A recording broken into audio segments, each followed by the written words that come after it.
Hello guys, నేను మీ crazy Telugu అబ్బాయి reporting from Germany.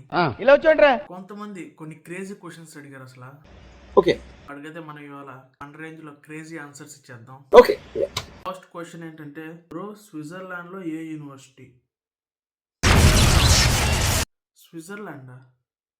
నువ్వు నా ప్రొఫైల్ చూసే క్వశ్చన్ అడిగావా? దాన్నా రాదవుతా. ఓకే సెకండ్ అండి. అన్నా, నీ మీద నమ్మకంతో వచ్చేస్తున్న జర్మనీ.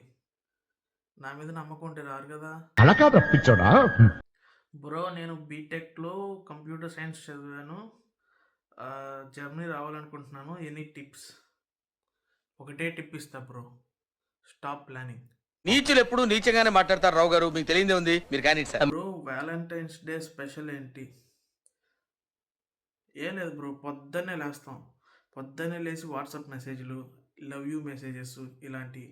మధ్యాహ్నం దాకా అదే కాబట్టి మధ్యాహ్నం నుంచి ఇద్దరం కలిసి లంచ్కి వెళ్తాం. హోటల్లో మంచి రెస్టారెంట్కి వెళ్తాం. లంచ్ చేసి నైట్కి ఎలాగో డిన్నర్ మంచి పెద్ద పెద్ద రెస్టారెంట్స్లో ప్లాన్ చేస్తాం. నైట్కి తినేసి వేరే ప్లాన్స్ ఉంటాయి. ఇంకా నైట్కి ఇవన్నీ మింగవు. సింగిల్ సంతకాయలం.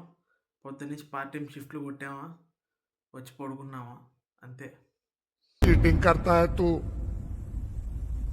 चीटिंग चीटिंग चीटिंग करता है तू।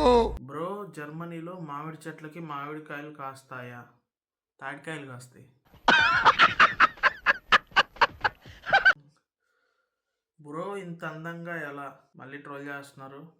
It's okay. ఈ ఫీలింగ్ ఏంట్రా? బ్రో, నువ్వు నెల్లూరు నుంచి జర్మనీ ఎలా వెళ్ళావు? ఫ్లైట్లో. అదేం పెద్ద జోక పగలబడి నవ్వడానికి కారం లేని పచ్చళ్ళలాగా. ఓకే ఇవే కాదు, ఇంకా చాలా క్వశ్చన్స్ అడిగారు మన వాళ్ళు. వీడియో లెంత్ ఎక్కువైపోతుంది కాబట్టి పార్ట్ 2 అని కామెంట్ చేయండి. పార్ట్ 2 వదిలేద్దాం. ఎక్కడికి వెళ్తున్నట్టున్నారు? పొలానికి. గమ్మునొచ్చేయండి, మా బయట ఎండలుగా ఉన్నాయి. అలాగే.